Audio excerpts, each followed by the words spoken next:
On the windswept coast of Cape Cod, a beautiful beachfront house stands alone against the gray Atlantic. From the outside, it looks like paradise. Inside, a young woman is counting the days until she can die. Her name is Burney, and tonight she is going to drown herself on purpose. But that comes later.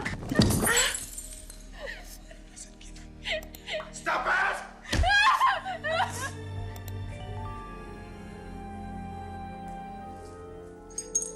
For now, Laura walks barefoot along the shoreline, collecting seashells in the soft morning light. She is 24 years old, slim, with chestnut hair that catches the wind. From a distance, she looks like a woman without a care in the world. Up close, you can see the tension in her shoulders, the way her eyes scan every direction like a deer in open country. Her husband Martin approaches across the sand, tall and handsome in expensive casual clothes, and the moment his shadow touches hers, her body goes still. He sits beside her and speaks softly about his recent business meeting. He apologizes for what happened between them the night before. Laura says nothing. She just lets him kiss her hand and pull her into a slow, possessive hug. To anyone watching from the cliffs above, they would look like the perfect couple.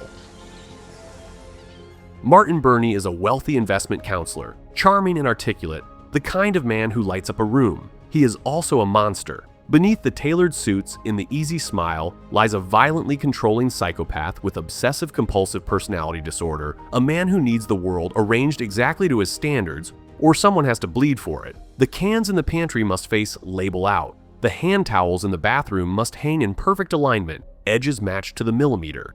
And his wife must be flawless. Laura learned the rules within days of their wedding nearly 4 years ago. She has been learning them with her body ever since. That's what reminding is for. Thank you. That evening, Martin takes her to a dinner party on the bluffs. He insists she wear a black backless gown even though the night is cold and Laura wanted something more modest. She obeys because disobedience has a price. At the party, she chats briefly with another guest, laughing for the first time in days, and Martin watches from across the room with a face like cooling iron. Within minutes, he is at her elbow, murmuring that they have done enough socializing for the season. They go home in silence. Once inside, he takes her to bed and has her with the same mechanical force he uses for everything else. Laura stares at the ceiling and counts the seconds. What kind of life is this, you might ask, that a woman has to leave her own body just to survive her own marriage? What's for supper? Peach chutney. Sounds great. Hardly wait. The next morning, the wheels come off. A new neighbor named John, a doctor recently relocated from Boston, strolls down the beach and compliments Martin on his beautiful home and his beautiful wife. Martin says nothing. He smiles, shakes hands, and waits. Inside the house, he asks Laura, casually at first, about the doctor. Laura tells him she has never met the man. She has not left the house. She does not know him. Martin's hand moves so fast she barely sees it. He strikes her across the face, then again, accusing her of staring at John from the upstairs window for hours. She begs. She cries. He kicks her where the bruises will not show. And then, as he always does, he goes into town and returns an hour later with armfuls of flowers and elegantly wrapped gifts, kissing her bruised face and whispering apologies. By nightfall, he is on top of her again, and Laura, lying perfectly still beneath him, has already made her decision.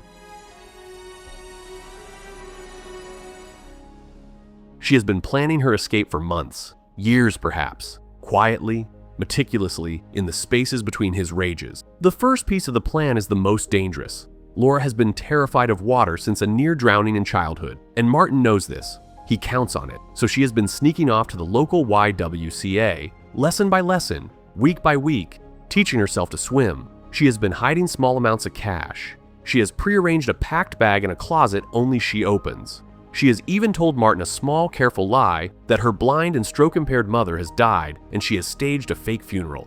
In reality, she moved her mother to a quiet nursing home in Iowa, far from Martin's reach. Every piece of the trap is set. All she needs now is the right night.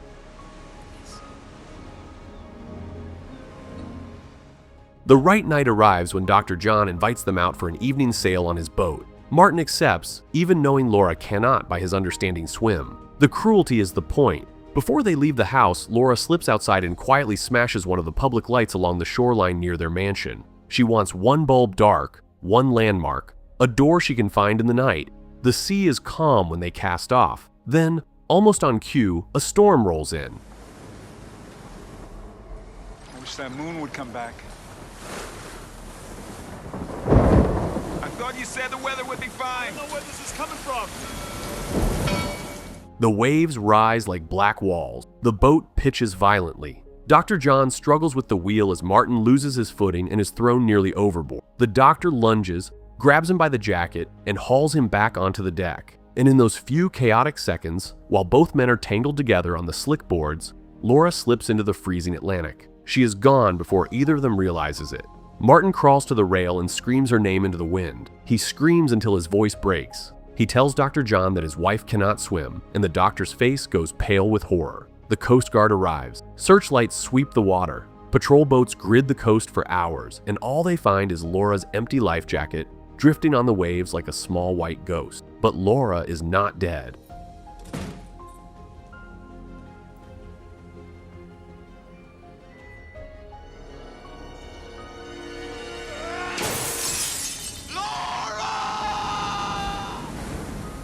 Laura is in the water, kicking steadily through the dark, exactly as her instructor taught her. She finds a buoy and clings to it until the searchlights pass. Then she swims for shore, guided by the single dark spot in the line of beachfront lights, the bulb she shattered with her own hand. She comes ashore behind her own house, dripping and shaking, and lets herself in through a side door while the search continues miles offshore. She moves through the dark rooms like a ghost in her own life. She retrieves the hidden cash and clothes. She cuts her long hair short with a pair of kitchen scissors, fits a dark wig over her head, and changes into clothes Martin has never seen. And then, in the quietest act of defiance any woman has ever committed in that house, she walks into the bathroom, slides her wedding ring off her finger, drops it into the toilet, and flushes. She does not see what we see. She does not see the ring catch on the porcelain lip just below the waterline and stay there, gleaming in the dark. She catches a late bus out of Cape Cod. An older woman sitting across from her studies Laura's face for a long moment, takes in the fresh haircut and the haunted eyes, and says nothing. Some women just know. The bus pulls onto the highway, and behind it, in the rain, Martin Burney is still standing at the edge of the dock, telling the police his wife is dead. 2 days later, the community holds a funeral for Laura. Martin weeps in the front pew, accepting condolences with hollow grace. Somewhere in Iowa, a woman named Sarah Waters is unpacking a single suitcase in a small rented house with peeling paint and warped wooden floors. Sarah Waters has Laura's face, but shorter hair and quieter eyes. She walks through the empty rooms, runs her fingers along the dusty mantle, and for the first time in 4 years, she does not flinch when she hears a door close. Cedar Falls, Iowa, is the kind of small college town where nothing happens and everyone notices. Sarah rents the modest little house, takes a part-time job, and begins the slow, strange work of becoming a person again. She lets her hand towels hang crooked. She leaves dishes in the sink overnight just to see what it feels like. She visits her blind mother at the nursing home, holding the old woman's hand and weeping quietly, while Chloe whispers that she always knew her daughter would find a way out. And then, across the fence, she meets Ben. Ben Woodward is a drama professor at the local college. Warm, gentle, with a goofy sense of humor and a complete lack of menace. He flirts with Sarah from his garden, helps her carry groceries, invites her to a small carnival on the edge of town. She is terrified at first. Every kind word from a man feels like a trap.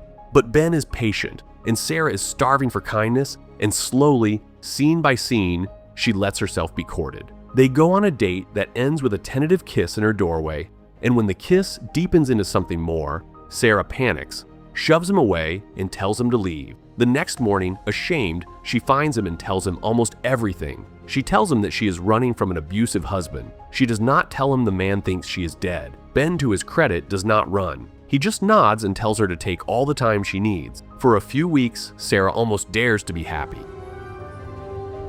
Meanwhile, back on Cape Cod, the perfect order of Martin Burney's grief is about to crack. A woman from the YWCA calls the house one afternoon to offer her condolences. She tells Martin how sorry she is and how proud she had been of Laura's progress in the swimming class. Martin listens. He thanks her politely. He sets the phone down with the careful precision of a man defusing a bomb inside his own skull. Laura could swim. He moves through the house like a hunting dog now, sniffing every room. He checks her drawers, her closets, the hidden corners she always lingered near. Nothing. He cuts his finger on something sharp in the back of a cabinet and walks into the bathroom to rinse the blood away. And there, Glinting beneath the surface of the toilet water is a small gold circle, her wedding ring. Martin Burney lifts the ring out of the water with 2 fingers, holds it up to the light, and smiles. It is the smile of a man who has just been given a gift.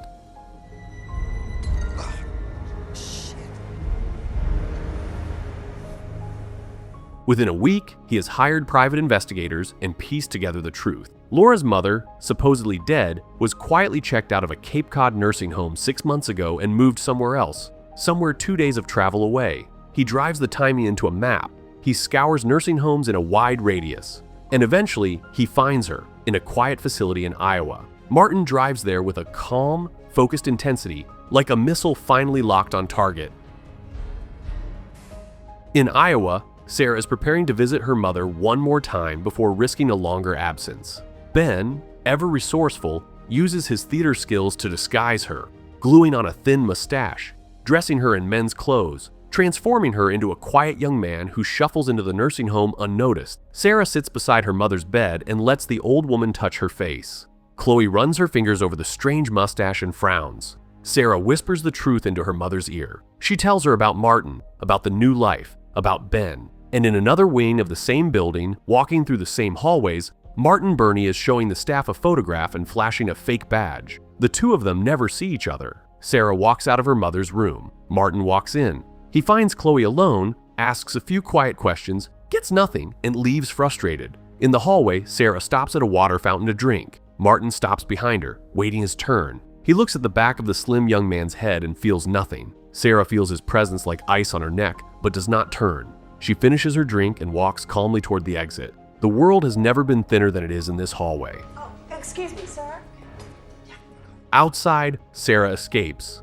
Inside, the receptionist mentions to the nice detective that Chloe's nephew came to visit today, the first visitor in 6 months. Martin's smile returns, and this time it does not leave his face. The next morning, posing as a police officer, Martin returns to Chloe's bedside and tells the frightened blind woman that her daughter Laura is in terrible danger. He says her violent husband has been spotted in the area and that he needs information to save her life. Chloe, who cannot see his face, who hears only a kind official voice, breaks. She tells him about Ben. She tells him Ben is a drama teacher at the local college. She tells him the name of the school. Martin thanks her gently. Then he looks down at the helpless old woman in the bed and considers her death the way another man might consider a coffee order. He reaches for the pillow. A nurse walks in just in time, humming, oblivious. Martin smiles, excuses himself, and walks out. He drives straight to the college. He walks into the drama department with a gun tucked under his coat and corners the first drama teacher he sees, a startled middle-aged man, and demands to know where his wife is. The man stares at him in confusion,